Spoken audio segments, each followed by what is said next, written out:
దేవనామానికి స్తోత్రం. మీ అందరికీ నా వందనాలు. ఈ ఉదయకాల సమయాన్ని బట్టి దేవునికి నా హృదయపూర్వక వందనాలు. ఈ సమయంలో పరిశుద్ధ గ్రంథంలో నుంచి దేవుని యొక్క మాటలు మనం విన్నాం. పరిశుద్ధ గ్రంథంలో మత్తయి సువార్త 7వ అధ్యాయం 14వ వచనం చదువుకున్నాం. 14వ వచనంలో 2వ లైన్ చదువుకున్నాం. మత్తయి సువార్త 7వ అధ్యాయం 14వ వచనం 2వ లైన్ చదువుకున్నాం. జీవమునకు పోవు ద్వారము ఇరుకును, ఆ దారి సంకుచితమునై ఉన్నది, దాని కనుగొని వారు కొందరే. దేవుడి వాక్యం మన కొరకు దీవించునుగాక. మరి ఒకసారి చదువుకుందాం. జీవమునకు పోవు ద్వారము ఇరుకును, ఆ దారి సంకుచితమునై ఉన్నది, దాని కనుగొని వారు కొందరే. దేవుడి వాక్యం మన కొరకు దీవించునుగాక. ఇక్కడ దేవుడు మనతో చక్కగా మాట్లాడుతున్నాడు. జీవమునకు పోవు ద్వారము ఇరుకు అన్నాడు. ద్వారము అంటే మరి గేట్ అన్నమాట. మనం ఇంట్లోకి వెళ్ళాలంటే ఇంటి తలుపులు తెరుచుకొని ఇంట్లోకి ప్రవేశిస్తాం. అలాగే ఇక్కడ దేవుడు ఏం చెప్తున్నారంటే జీవమునకు పోవు ద్వారము అంటే పరలోకానికి వెళ్ళే ఆ యొక్క ద్వారము చాలా ఇరుకుగా ఉంటుందంట. మనం ఎల్లకాలము జీవించి ఉండడానికి ఉండే యొక్క ద్వారము చాలా ఇరుకుగా ఉంటుందంట. చాలా చిన్న గేట్ అంటది. దానిలోకి మనం ఈజీగా వెళ్ళిపోలేం. దానిలోకి వెళ్ళాలంటే ఒక్కొక్కరు వెళ్ళాలి. చిన్న గేట్లో గుండా ఎంతమంది పడతారు? ఒకరు పడతారు. ఒకరు పట్టే అంత ద్వారం అది. ఒక్కొక్కరే వెళ్ళాలి. సరే, జీవమునకు పోవు ద్వారం ఇరుకును, ఆ దారి సంకుచితమునై ఉన్నది. దారి కూడా గేట్లో గుండా ఎలాగోలా లోపలికి ప్రవేశించాము అనుకుంటే లోపలికి వెళ్ళిన తర్వాత ఇంకా ఆ దారి ఎలా ఉందంటే చాలా సంకుచితంగా ఉందంట. మరలా ఆ దారి ఎలా ఉంది? ఇరుకుగా ఉందంట. సంకుచితము అంటే ఇరుకు. మరి దేవుడు ఇంకో మాట కూడా చెప్తున్నాడు, దాన్ని కనుగొని వారు కొందరే అంటున్నాడు. ఇప్పుడు మన ఇండియా గేట్ ఉంది. ఇండియా గేట్లో గుండా మరి ఇతర దేశస్తులు అతి కష్టం మీద మన దేశంలోకి ప్రవేశించారు. మన రోడ్లన్నీ కూడా చాలా ఇరుకుగా ఉన్నాయి అనుకోండి. ఆ దారిలో గుండా నడవడం, ఒక్కొక్కరు నడిచే దారి అది. ఆ దారిలో గుండా నడవడం చాలా కష్టం అవుతుంది. మన రోడ్లు చాలా ఇరుగ్గా ఉన్నాయి. ఆ రోడ్డు మీద ఎవరైనా ఒకళ్ళే వెళ్ళాలి. ఒకరు పట్టే అంత దారిలో ఏదైనా బస్సు వచ్చినా కష్టమే, ఏదైనా వాహనం వచ్చినా కష్టమే. మనం అడుగు ముందుకు వేయడానికి మనకు చాలా కష్టంగా ఉంటుంది. అవి మనల్ని ఢీకొట్టచ్చు, లేదంటే వాటి కింద పడి మనం నలిగిపోవచ్చు. ఏమో చెప్పలేం. అది లోకానుసారమైన పరిస్థితి. కానీ దేవుడు ఈ యొక్క సంగతులు ఎందు నిమిత్తం చెప్తున్నాడంటే పరలోకానికి మనం వెళ్ళే యొక్క ద్వారం గురించి, ఆ యొక్క దారి గురించి చెప్తున్నాడు దేవుడు. పరలోకానికి వెళ్ళే ఆ ద్వారం ఎలా ఉంటుందంట? చాలా ఇరుకుగా ఉంటుందంట. చాలా చిన్న గేటు, చాలా చిన్న ద్వారం. చిన్న ద్వారంలో గుండా పెద్ద ఇంటికి చిన్న ద్వారం పెట్టారనుకోండి, ఎలా ఉంటుంది? పరలోకం చాలా పెద్దది, కానీ దానికి ఉండే ద్వారం మాత్రం చాలా చిన్నది. దానిలోకి ప్రవేశించే వాళ్ళు చాలా కొంతమంది అని అంటారు. రక్షణ పొందడం తేలికే, చర్చికి వెళ్ళడం తేలికే, పాటలు పాడటం తేలికే, బైబిల్ చదవడం తేలికే. దేవుని సన్నిధికి వచ్చి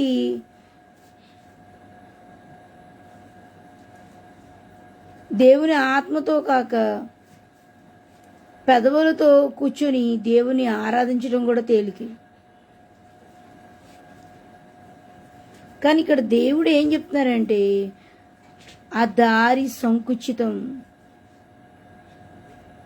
దేవుని యొక్క మార్గాలు ఎలా ఉంటాయంటే చాలా ఇరుకుగా అనిపిస్తుంది మనకి. ఇంకా ముందుకి మనకు లైఫ్ లేదేమో, ఇంకా ముందుకు వెళ్ళడానికి మనకు దారి లేదేమో, ఈ దారి ఇక్కడతోనే ఆగిపోయిందేమో అనుకునేంత క్లిష్టంగా ఉంటుంది పరిస్థితి. కానీ ఆ ఇరుకైన ఆ దారిలో మనతో కూడా ఎవరుంటారు? యేసుప్రభు ఉంటాడు. మన దారిలో మనతో కూడా యేసుప్రభు ఉండుటను బట్టి ఆ దారి సంకుచితమైన, అది క్లిష్టమైన మార్గమైన, ఇరుకైన మార్గమైనా సరే మనం చాలా సునాయాసంగా ముందుకు వెళ్ళగలం. ఎప్పుడు యేసయ్య మనతో ఉంటే. అదే మరి యేసయ్య మనతో లేకపోతే మనం అసలు దేవుని ఎరిగిన బిడ్డలుగా లేము. మనతో దేవుడు లేడు, మనం దేవుని బిడ్డలుగా లేము, లోకానుసారమైన వ్యక్తులుగా ఉన్నాము. ఆ గేట్లో గుండా లోపలికి రామ్మా అంటే వస్తామా? రాము. ఈ మార్గంలో ఇలాగ పయనించాలి, ఈ మార్గం కొంచెం కష్టంగా ఉంటుంది, కానీ తుదుకు చాలా దీవెనకరంగా ఉంటుంది. మనం ఎల్లకాలం బ్రతికే ఉంటాము. మనం చనిపోయినా కానీ నిత్యం బ్రతికే ఉంటాము అన్న ఆలోచనలు చెప్పినా బుర్రకి ఎక్కవు. మరి ఇక్కడ అందుకే దేవుడు చెప్తున్నాడు, జీవమునకు పోవు ద్వారము ఇరుకు, ఆ దారి సంకుచితం. సంకుచితం అంటే ఇరుకు, ద్వారము ఇరుకే. దానిలోకి అంటే రక్షణ పొందడం కష్టమే, రక్షణ పొందినా కూడా ఆ మార్గంలో ముందుకు వెళ్ళడం చాలా కష్టమైన పని. అందుకే దేవుడు ఒక మాట చెప్తున్నాడు, జీవమునకు దానికి కనుగొని వారు కొందరే. ఆ గేట్లోకి ప్రవేశించేది కొంతమంది, ఆ దారిలో నడిచేవాళ్ళు కూడా కొంతమంది. మనకి ఇష్టమైతే 2 రోజులు నడుస్తాం, 3 రోజులు నడుస్తాం, లేకపోతే 4 రోజులు నడుస్తాం. ఇష్టం లేదనుక ఏం చేస్తాం? ఆ దారి అంతటితో వదిలేస్తాం. మనం ఏం చేస్తాం? పక్కదో పట్టేస్తూ ఉంటాం, పక్కకి వెళ్ళిపోతూ ఉంటాం. సాతానుడు మనకి లోకాశలు, లోక తలంపులు, లోక కోరికలు, లోక చింతలు, లోకాన్ని మన ముందు పెడుతూ ఉంటాడు. అప్పుడు మనం ఏ దారి ఎంచుకోవాలి? మనం ఏ దారిలో ముందుకు వెళ్ళాలి? మన మార్గం ఏంటి? మన దారి ఏంటి? మన గమ్యం ఎటుగా ఉండాలి? మన ప్రయాణం ఎక్కడికి మనం ప్రయాణం చేయాలి? ఈ లోకంలో మన గురి ఒక్కటే ఉండాలి. ఏంటంటే జీవానికి వెళ్ళే మార్గాన్ని మనం కనుక్కునే వాళ్ళంగా ఉండాలి. దాన్ని కనుగొని వారు కొందరే అన్నాడు కదా దేవుడు. ఆ కనుక్కునే ఆ కొందరిలో నువ్వు ఉండాలి, నేను కూడా ఉండాలి. మరి ఇక్కడ దేవుడు చక్కని మాట చెప్తున్నాడు, కష్టపడి రక్షణ పొందుతాం, రక్షణ ఉచితం. అది మనం కష్టపడ్డాం అనుకుంటాం, కానీ కష్టపడి మన పాపాలన్నీ ఒప్పుకున్నాం అనుకుంటాం, కానీ పాపక్షమాపణ ఇచ్చేది ఎవరు? మనం కష్టపడి 2 రోజులు కూర్చొని దేవుని సన్నిధిలో ప్రార్థన చేసినంత మాత్రాన దేవుడు రక్షించాలని ఎక్కడా లేదు. నీ పాపాలు క్షమించాను అని చెప్పాలని ఎక్కడా లేదు. కానీ దేవుడు దయాదాక్షిణ్యములు గల దేవుడు, ఆయన దీర్ఘశాంతుడు, కృపాతిశయము గలవాడు. మనం ఏ తప్పులు చేసినా కానీ మనల్ని క్షమించడానికి దేవుని దగ్గరికి వచ్చి మనం క్షమాపణ అడిగినప్పుడు ఆయన మనల్ని క్షమించడానికి సిద్ధ మనసు కలిగిన దేవుడు. అందుకే దేవుడు చెప్తున్నాడు, జీవమునకు పువ్వు ద్వారము ఇరుకు అన్నాడు. మనము దేవుని దగ్గరికి వచ్చి ఈజీగా దేవుని దగ్గరికి వచ్చి మన యొక్క ప్రతి పాపను ఒప్పుకున్నప్పుడు దేవుడు మన యొక్క ప్రతి పాపాన్ని క్షమించి తన బిడ్డలుగా చేసుకున్న తర్వాత ఇంకా ప్రయాణం ఉంటుంది. దేవుని యొక్క మార్గంలో నడవడం అనే ఆ ప్రయాణం ఉంటుంది, ఆ దారి ఉంటుంది. ఆ దారిలో ప్రతిరోజు నడవాలి. ఒకరోజు దేవుని దగ్గరికి నడిచి రెండో రోజు ఆగిపోవడం కాదు. మన జీవితకాలం అంతా కూడా దేవుని కొరకు మనం అడుగులేస్తూ ముందుకు వెళ్ళే వారంగా ఉండాలి. మనం అడుగులు వేస్తూ ముందుకు వెళ్తూ ఉంటే ఆ దారిలో అక్కడ ఆ దారి ఏమన్నారు? సంకుచితం అన్నారు. ఇరుకుదారి అంటే మనం నడుస్తూ ఉన్నాం, మనం ఒక్కలమే నడుస్తూ ఉన్నాం. మనం నడుస్తున్నప్పుడు మనకి ఏమైనా తగలొచ్చు. వాహనాలే తగలొచ్చు, మనుషులే తగలొచ్చు, పరిస్థితులే ఎదురవ్వచ్చు. మనం అనుకోని సంఘటనలు మన జీవితంలో జరగవచ్చు. అయినా కానీ మన గురి ఏదై ఉండాలి, మన గమ్యం ఏదై ఉండాలి? మన గురి, మన గమ్యం ఒకటే అయి ఉండాలి. అదేంటంటే అది యేసుప్రభు అయి ఉండాలి. మనకి లోకంలో ఎట్లాంటి పరిస్థితులు ఎదురైనా కానీ, అతి క్లిష్టమైన పరిస్థితులు ఎదురైనా కానీ, మన ఏ సమస్యలు గుండా మనం ప్రయాణం చేస్తున్నా కానీ మన గమ్యం ఒకటే పెట్టుకోవాలి. ఏంటి ఆ గమ్యం అంటే అది కేవలం యేసుప్రభు మాత్రమే అయి ఉండాలి. ఈ సంకుచితమైన ఈ దారిలో మనం నడవడానికి స్థిర నిర్ణయం తీసుకొని ఉండాలి. ఖచ్చితమైన నిర్ణయం తీసుకొని ఉండాలి. ఖచ్చితమైన నిర్ణయం లేకపోతే ఏమైపోతాం? ఒకసారి చూద్దాం. లూకాసు వార్త 12వ అధ్యాయం చూద్దాం. లూకాసు వార్త 12వ అధ్యాయం మనం గమనించినట్లయితే లూకాసు వార్త 12వ అధ్యాయం 15వ వచనం నుంచి చూద్దాం. మరియు ఆయన వారితో, మీరు ఏ విధమైన లోభమునకు ఎడమియక జాగ్రత్త పడుడి. ఇక్కడ దేవుడు చక్కని మాట చెప్తున్నాడు. ఏ విధమైన లోభమునకు ఎడమియక జాగ్రత్త పడుడి అన్నాడు. మరి లోభము అంటే అత్యాశ. మనుషులకి ఏంటంటే వారికి కలుగున్న దాంతో తృప్తిగా ఉండరు. ఏం చేస్తూ ఉంటారు? ఇతరులది కావాలని కోరుకుంటూ ఉంటారు. వాళ్ళకి కలిగిందంతా వాళ్ళు తృప్తిగా ఉండరు. నాదే, ఇతరులది కూడా నాదే అనుకుంటారు.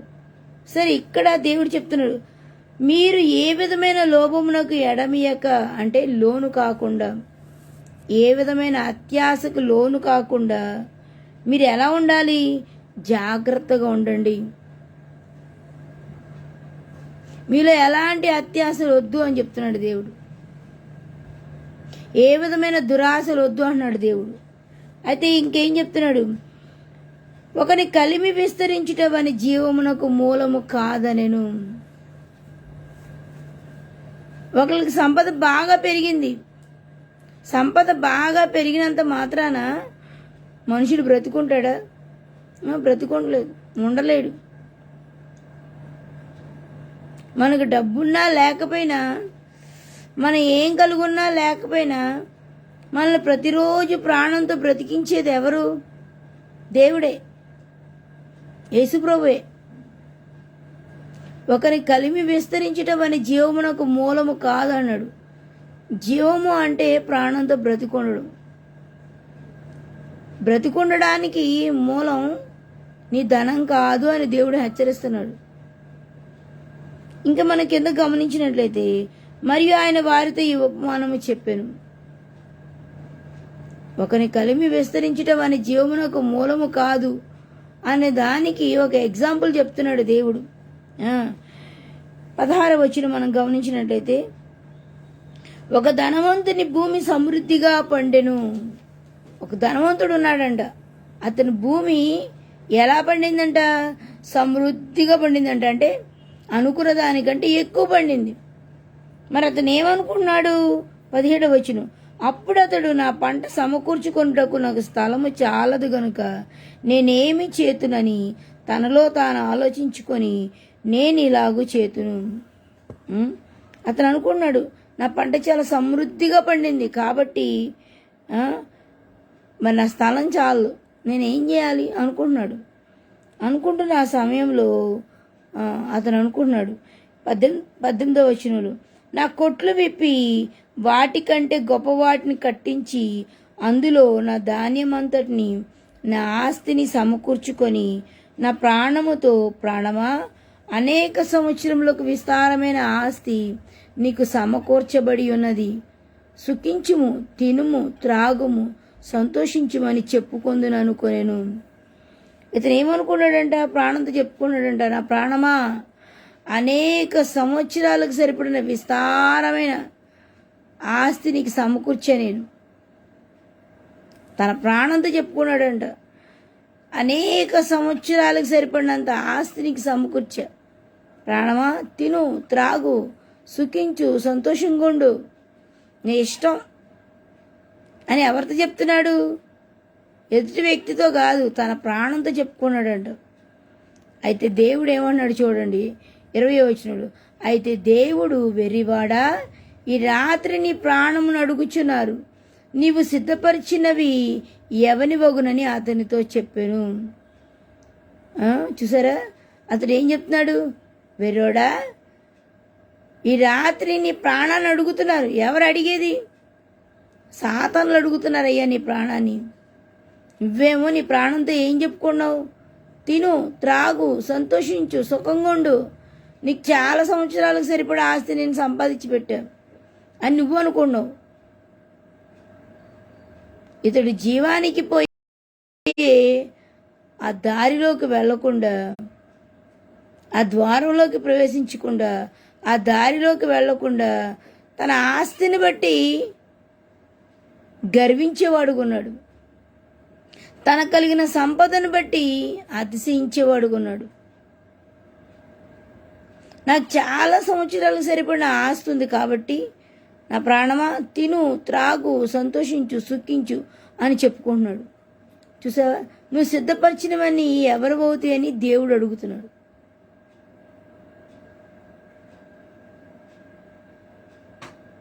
మన ప్రాణము మన దేహాన్ని విడిచిపెట్టి వెళ్ళిపోతుంది, కానీ మనకు కలిగినవన్నీ ఇక్కడే ఉంటాయి. ఏది మనం వెంటరాదు.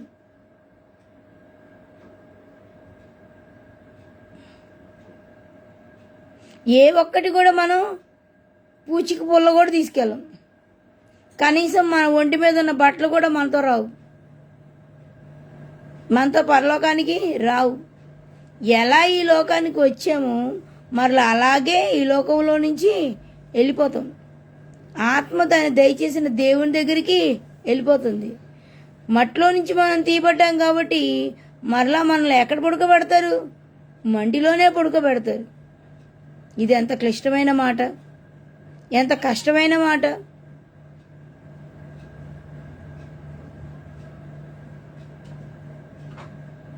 మరి ఇక్కడ మనం గమనించినట్లయితే 21వ వచనం, దేవుని ఎడల ధనవంతుడు కాక తన కొరకే సమకూర్చుకునేవాడు అలాగుననే ఉండునని చెప్పాను.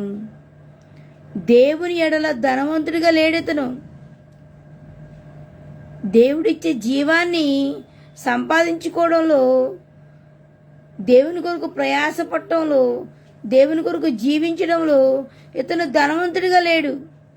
కానీ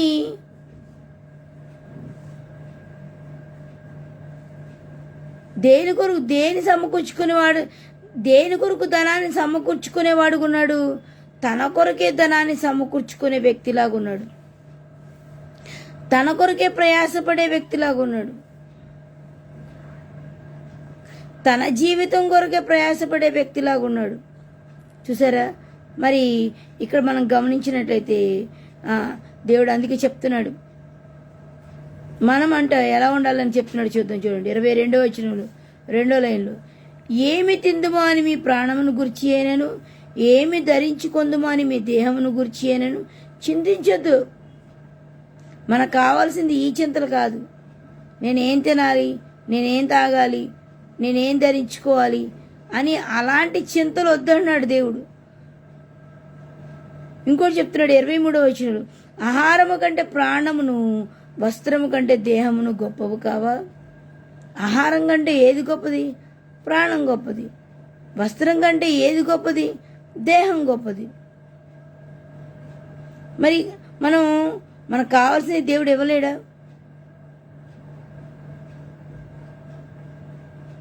ఆహారం కంటే విలువైన ప్రాణాన్ని నిలబెట్టలేడా? వస్త్రం కంటే విలువైన దేహాన్ని కాపాడలేడా దేవుడు?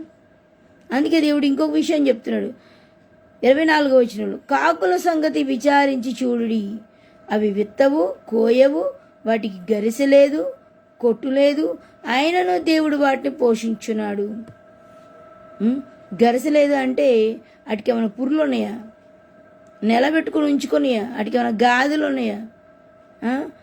లేకపోతే పెద్ద పెద్ద గిడ్డంగులు ఏమైనా ఉన్నాయా? అమ్మయ్య, మేము బతికినంత కాలం తినడానికి ఈ గిడ్డంగుల్లో ధాన్యం ఉందిలే, లేకపోతే ఈ గాజుల్లో మేము దాచిపెట్టుకున్నాలే, మేము పుర్రులు కట్టుకున్నాలే అనుకోవడానికి. అందుకే దేవుడు చెప్తున్నాడు, విచారించడి. ఒకసారి కాకుల గురించి ఆలోచించండి. వాటికి ఏమైనా కొట్లు ఉన్నాయా? వాటికి ఏమైనా పుర్రులు ఉన్నాయా? కొట్టులో ఏమైనా నిలబెట్టుకున్నాయా? లేవు. మరి చూడండి, అయినను దేవుడు వాటిని పోషించున్నాడు. ప్రతిరోజు ఉదయకాలం కొట్టు లేదు, అయినను దేవుడు వాటిని పోషించుచున్నాడు. అయినా పోషిస్తూనే ఉన్నాడు వాటిని. మీరు పక్షుల కంటే ఎంతో శ్రేష్ఠులు. దేవుడు ఎంత చక్కని మాట చెప్తున్నాడు. మీరు ఆకాశ పక్షుల కంటే శ్రేష్ఠులయ్యా. మీరు జీవమునకు పోవు ద్వారంలోకి ప్రవేశించండి. ఆ ద్వారంలోకి ప్రవేశించిన తర్వాత ఈ యొక్క దారిలో గుండా మనం ప్రయాణం చేసేటప్పుడు ఆ దారి చాలా కష్టంగా ఉంటుంది. కష్టం అంటే మన యొక్క జీవితంలో అనేకమైన శ్రమలు, ఇబ్బందులు, కష్టాలు, బాధలు అనేకమైన వస్తూ ఉంటాయి. ఏం పర్వాలా. మా అమ్మగారు ఎప్పుడో మాట చెప్తూ ఉండేవాళ్ళు, ఏ కష్టం వచ్చినా, ఏ శ్రమ వచ్చినా, ఏ ఇబ్బంది వచ్చినా ఎప్పుడు ఒక మాట చెప్తుంది, ఏంటంటే ఈ శ్రమ నాకు అవసరం అంటది అనేది. కానీ ఎప్పుడు దేవుని మాత్రం చిన్న మాట కూడా దేవుని మీద వ్యసన పడేది కాదు. ఈ శ్రమ నాకు అవసరం అనేది. తన తుది శ్వాస విడిచే వరకు కూడా ఎంత అనారోగ్యంతో ఇబ్బంది పడినా, ఎంత బాధపడినా, ఎంత శ్రమ పడినా దేవుని మాత్రం విడిచిపెట్టేది కాదు. దైవ గ్రంథాన్ని చదవడం మాత్రం విడిచిపెట్టేది కాదు. ప్రార్థన చేయడం మాత్రం విడిచిపెట్టేది కాదు. కొన్నిసార్లు ప్రార్థన చేయడానికి నేనైనా నిద్రపోయేదాన్ని. అమ్మ మాత్రం కునుకు అనేది లేకుండా ప్రార్థన చేసేది. రాత్రంతా ప్రార్థన చేసేది. ఉదయకాలం మళ్ళీ యాక్టివ్గా లేచి పనులన్నీ చేసేది ఇంట్లో.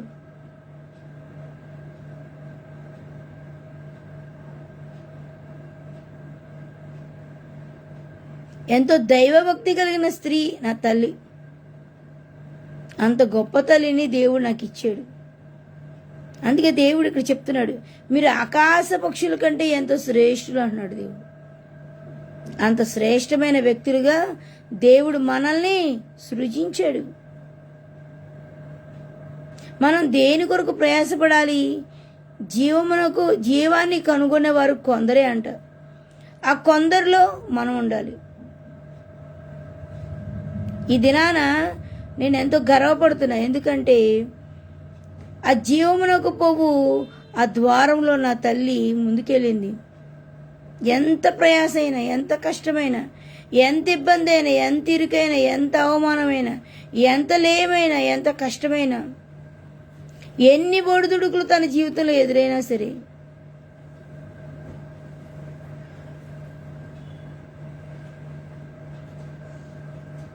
ఆ మార్గంలో కూడా ముందుకు వెళ్ళింది.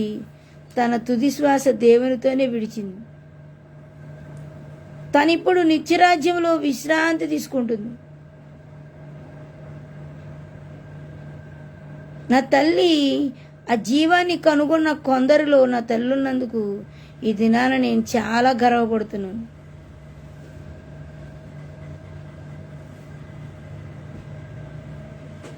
గర్వపడే వ్యక్తుల్లో నా తల్లి కూడా ఉన్నందుకు నేను ఎంతో అతిశయిస్తున్నాను ఈ దినాన దేవుని బట్టి. ఇక్కడ మనం గమనించినట్లయితే ఇక్కడ చూస్తే, కాబట్టి అన్నిటికంటే మరియు మీలో ఎవడు చింతించడం వలన తన ఎత్తును మురుడు ఎక్కువ చేసుకోనగలడు. మనం చింతించడం వలన, మన సమస్యను గురించి మనం విచారించడం వలన, మన సమస్యను గురించి మనం దిగులు చెందడం వల్ల, మన సమస్యను గురించి మనం వేదన చెందడం వల్ల మన సమస్యను మనం పరిష్కారం చేసుకోలేం. మన యొక్క ఏ సమస్య అయినా తీర్చడానికి, మన ప్రతి కష్టంలో మనకు జయం ఇవ్వడానికి ఎవరు మనతో ఉన్నారు? దేవాది దేవుడు మనతో ఉన్నాడు. యేసు ప్రభువు మనతో ఉన్నాడు. పరిశుద్ధుడైన దేవుడు మనతో ఉన్నాడు. ఈ యొక్క దేవునితో మనం ప్రయాణం చేస్తున్న ఈ క్రమంలో మన ప్రతి అడుగు దేవునితో కూడా వేసినప్పుడు అది ఎలాంటి కష్టమైనా సరే అది మనకి ఎలా ఉంటుంది అంటే సులువుగా ఉంటుంది.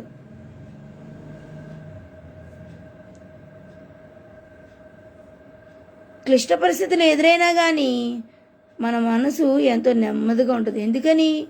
మనలో ఎవరున్నారు? యేసయ్య ఉన్నాడు. మన మార్గం ఏంటి? యేసయ్య మార్గం. కాబట్టి మనం దిగులు పడాల్సిన అవసరం లేదు, మనం చింతపడాల్సిన అవసరం లేదు. దేవుడు చక్కగా చెప్తున్నాడు. కాబట్టి అన్నిటికంటే తక్కువైనవి మీ చేత కాకపోతే తక్కిన వాటిని గురించి మీరు చింతింపనేలా?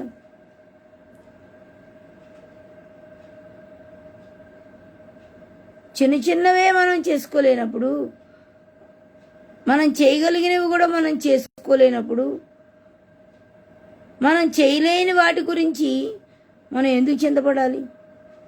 మన భారాన్ని ఎవరి మీద పెట్టాలి? దేవుని మీద పెట్టాలి. ఈ లోకం కొరకు కాదు మనం చింతపడాల్సింది.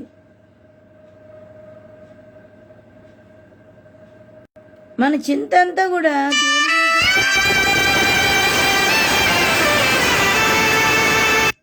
మరి మనము దేవునిలో మనం అడుగు ముందుకి సహాయం చేస్తూ వస్తున్నాడు. దేవుడు మన దేవుడు గొప్ప దేవుడు. మనం ఎరుగుతున్న మన దేవుడు శక్తిమంతుడు. ఆయనకు అసాధ్యమైనది ఈ లోకంలో ఏదీ లేదు.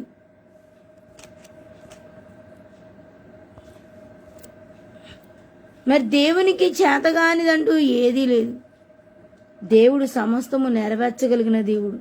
అందుకే దేవుడు ఇక్కడ ఒక మాట అన్నాడు, పువ్వులు ఎలాగ ఎదుగుచున్నవో ఆలోచించుడి, అవి కష్టపడవు వడకవు, అయినను తన సమస్త వైభవముతో కూడిన సొలొమోను సైతము వీటిలో ఒకదాని వలనైనను అలంకరింపబడలేదు అని మీతో చెప్పుచున్నాను. పువ్వుల్ని దేవుడు, గడ్డి పువ్వుల్ని, ఈరోజుండి రేపు పొయ్యిలో వేయబడే ఆ పువ్వుల్ని దేవుడు అలంకరిస్తే నిన్ను నన్ను అలంకరించలేడా దేవుడు? నిన్ను నన్ను తేరి చూడలేడా దేవుడు? నీ యొక్క సమస్యని, నా యొక్క సమస్యని పరిష్కరించలేడా దేవుడు? మనం ఎరిగిన దేవుడు శక్తిమంతుడు. మన యొక్క గురి, మన యొక్క గమ్యం ఏమై ఉండాలి? మనం ఎలాగ పరలోకము చేరాలా? మనం ఎలాగ గమ్యాన్ని చేరుకోవాలి? సాతాను వేసే అడ్డుకట్లన్నిటిని ఎట్లా మనం జయించాలి అన్నదే మన గురై ఉండాలి, మన గమ్యమై ఉండాలి. మరి మన అందుకే దేవుడు చెప్తున్నాడు 29వ వచనంలో, ఏమి తిందుమో ఏమి త్రాగుదుమో అని విచారింపకుడి, అనుమానము కలిగి ఉండకుడి. మీరు ఏమి విచారించొద్దు. మీకు అనుమానం అనేది అస్సలు వద్దు.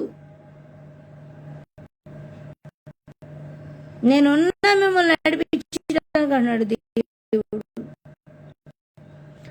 అంతా ఈ సంకమైన మార్గంలో, ఈ దేవుని మార్గంలో మనం ఎలా ముందుకు వెళ్ళాలి? మనకు ఎదురయ్యే ప్రతి అవరోధాన్ని, ప్రతి అడ్డుని మనం ఎలా ఓడించాలి, ఎలా జయించాలి, ఎట్లాగా ఆ విషయంలో మనం జయం పొందాలో మనం గుర్తెరిగే వారంగా ఉండాలి.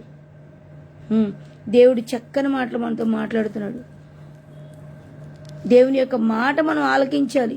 ఈ ధనవంతుడు ఏం చేస్తున్నాడు? దేవుని యొక్క మార్గంలో ముందుకు వెళ్ళడానికి ఇష్టపడలా. తనకు కలిగిన ఆస్తిని బట్టి గర్వించేవాడుకున్నాడు. ఈ లోకంలో ఉన్న పరిస్థితులను బట్టి మనము ఈ లోక పరిస్థితుల కొరకు ప్రయాసపడే వారంగా ఉంటే మన యొక్క జీవితంలో ఏ విధంగా కూడా మనం విజయాన్ని సాధించలేము. దేవునితో అడుగు ముందుకేసినప్పుడు మాత్రమే మనం విజయాన్ని సాధించగలుగుతాం. నీకు ఏ క్లిష్ట పరిస్థితులు ఎదురైనా కానీ నువ్వు ఎవరి వైపు చూడాలి? దేవుని వైపు చూడాలి. దేవుడే నీ గురై ఉండాలి. దేవుడే నీ గమ్యమై ఉండాలి. దేవుడే మనకి కొండంత అండా దండ. ఈ సంకుచితమైన దారిలో, ఈ క్లిష్టమైన ఈ దారిలో మనం అనుకుంటాం, అమ్మో యేసు ప్రభుతో నడవడం ఎంత కష్టమో అనుకుంటారు కొంతమంది. కాదు కాదు, యేసు ప్రభు యొక్క రుచి నువ్వు చూస్తే నీకు ఏ కష్టం వచ్చినా అది కష్టంగా ఉండదు. నీకు ఏ శ్రమ వచ్చినా అది శ్రమగా అనిపించదు. నీకు ఏ ఇబ్బంది నీ ముందున్నా కానీ అది నీకు ఇబ్బందిగా అనిపించదు. ఎందుకు? ఎవరున్నారు నీలో? నీతో ఎవరున్నారు? యేసే ఉన్నాడు కాబట్టి నీ మార్గం నీకు ఎట్లా ఉంటుంది అంటే, నీ దారిలో క్లిష్టమైన పరిస్థితులు ఎదురైనా కానీ నువ్వు మాత్రం చాలా నెమ్మదిగా ఉంటావు. మనలో యేసే ఉంటే అది మనకుండే గొప్ప ఆనందం. ఇక్కడ మనం ఇంకొక వచనం చూద్దాం. మత్తయి సువార్త ఇంకోటి చూద్దాం. మత్తయి సువార్త 19వ అధ్యాయం మనం గమనించినట్లయితే 17వ వచనం చూద్దాం. 17వ వచనం, అందుకైన మంచి కార్యమును గురించి నన్ను ఎందుకు అడుగుచున్నావు? మంచివాడొక్కడే, నీవు జీవములో ప్రవేశింపగోరిన ఎడల ఆజ్ఞలు గైకొనమని చెప్పాను. దేవుని యొక్క జీవములో మనం ప్రవేశించాలి అంటే, ఆ పరలోకంలోకి మనం ప్రవేశించి ఆ పరలోకం యొక్క మేలులు మనం పొందాలి అంటే దేవుడు ఖచ్చితంగా ఒక మాట చెప్తున్నాడు. ఏంటంటే, నీవు జీవములో ప్రవేశింపగోరిన ఎడల ఆజ్ఞలు గైకొనమని చెప్పాను. మనం కనుక పరలోకంలోకి ప్రవేశించాలి అంటే దేవుని యొక్క ఆజ్ఞలు గైకొనాలంట. ఆజ్ఞ అంటే దేవుడు చెప్పిన మాట మనం వినేవారంగా ఉండాలి. దేవుని మాట విని ఆ ప్రకారంగా మనం ముందుకు నడిచే వారంగా ఉండాలి. దేవుడు చెప్తున్నాడు ఖచ్చితంగా. మరి మనం దేవుని మాట వినేవారంగా ఉన్నామా? దేవుడు ఈ ఉదయకాలంలో నీతో ఏం మాట్లాడుతున్నాడు, నాతో ఏం మాట్లాడుతున్నాడు? ఆ మాట మనం వినేవారంగా ఉండాలి. దేవుని మాటని మనం త్రోసిపుచ్చే వారంగా అస్సలు ఉండకూడదు.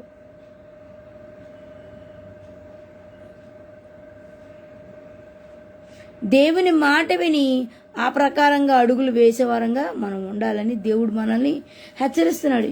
ఇంకోటి చూద్దాం. మార్కు సువార్తలోకి వెళ్దాం. మార్కు సువార్త 9వ అధ్యాయం మనం గమనించినట్లయితే 43వ వచనం, నీ చెయ్యి నిన్ను అభ్యంతరపరిచిన ఎడల దానిని నరికివేయుము. నీవు 2 చేతులు కలిగిన నరకములోని ఆరని అగ్నిలోకి పోవుట కంటే అంగహీనుడవై జీవములో ప్రవేశించుట మేలు. నీ చెయ్యి నిన్ను అభ్యంతరపరిచిన, నీ కన్ను నిన్ను అభ్యంతరపరిచిన, నీ శరీరంలో ఏ ఒక్క అవయవం నిన్ను అభ్యంతరపరిచిన నువ్వు జీవములో ప్రవేశించలేవు. అలాగని వాటిని పెరికేద్దామా, తీసేద్దామా? కన్నుతో రకరకాల పాపాలు చేస్తున్నాం కాబట్టి, కన్ను అభ్యంతరంగా ఉంది కాబట్టి కన్నుని తీసేద్దామా? చెయ్యి అభ్యంతరంగా ఉంది, దేవునికి అయిష్టమైన పనులు చేస్తుంది కాబట్టి చెయ్యిని తీసేద్దామా? అలా అని కాదు దేవుడు చెప్తుంది. నువ్వు ఏ అవయవంతో దేవుని సమీపించలేకపోతున్నావో అవయవాన్ని తీసేసి అంగహీనుడుగా నువ్వు జీవంలో ప్రవేశించమని కాదు. నీకున్న లోపాన్ని నువ్వు సరిదిద్దుకొని దేవునితో సరిచేసుకొని దేవుని దగ్గర సరిచేయబడి నువ్వు జీవంలో ప్రవేశించడం ఉత్తమం అని చెప్తున్నాడు దేవుడు. అంటే ఏంటి? మనలో ఉన్న ప్రతి అవిధేయతని మనం సరిచేసుకునే వారంగా ఉండాలి. మనలో ఉన్న ప్రతి అవిధేయతని మనం దిద్దుకునే వారంగా ఉండాలి. ప్రతిరోజు మనలో మనం దేవుని దగ్గర కడుక్కునే వారంగా ఉండాలి. రక్షణ పొందినా సరే మనల్ని మనం సరిచేసుకునే వ్యక్తులుగా ఉండాలి. అది దేవుడు హెచ్చరిస్తున్నాడు. ఇంకా మనం గమనించినట్లయితే యోహాను సువార్త చూద్దాం. యోహాను సువార్త 3వ అధ్యాయం మనం గమనించినట్లయితే యోహాను సువార్త 3వ అధ్యాయం మనం గమనించినట్లయితే 56వ వచనం చూద్దాం. కుమారుని యందు విశ్వాసం ఉంచువాడే నిత్య జీవము కలవాడు. ఎవరు నిత్య జీవము కలిగిన వారు? ఎవరైతే కుమారుని యందు విశ్వాసం ఉంచుతారో వారే నిత్య జీవం కలవారంట. కుమారుడైన యేసు ప్రభునందు మన విశ్వాసం ఉంచితే మనము నిత్య జీవము కలిగిన వారం అవుతామంట. కుమారునికి విధేయుడు కానివాడు జీవము చూడడు, కానీ దేవుని ఉగ్రత వాని మీద నిలిచి ఉండును. ఎవరైతే యేసు ప్రభునందు విశ్వాసం ఉంచరో వారు జీవము చూడరంట. అంటే పరలోకంలోకి ప్రవేశించరు, కానీ దేవుని ఉగ్రత చూస్తారంట. దేవుని ఉగ్రత ఏంటది? మనం చనిపోతే ఎక్కడికి వెళ్తాం? నరకానికి వెళ్తాం. దేవుని యందు విశ్వాసం ఉంచితే నిత్య జీవానికి వెళ్తాం, పరలోకానికి వెళ్తాం. దేవుని యందు విశ్వాసం ఉంచకపోతే దేవుని ఉగ్రత మన ముందు నిలిచి ఉంది. జాగ్రత్త. అందుకే దేవుడు మనల్ని హెచ్చరిస్తున్నాడు. దేవుని యొక్క మాటకి మనం లోబడే వ్యక్తులుగా ఉండాలి. దేవుని మాటని మనం సన్మానించాలి. దేవుని యందు విశ్వాసం ఉంచి నిత్య జీవంలోకి మనందరం ప్రవేశించేలాగున దేవుడు మనందరికీ సహాయం చేయనుగాక. మీ అందరికీ నా హృదయపూర్వక వందనం.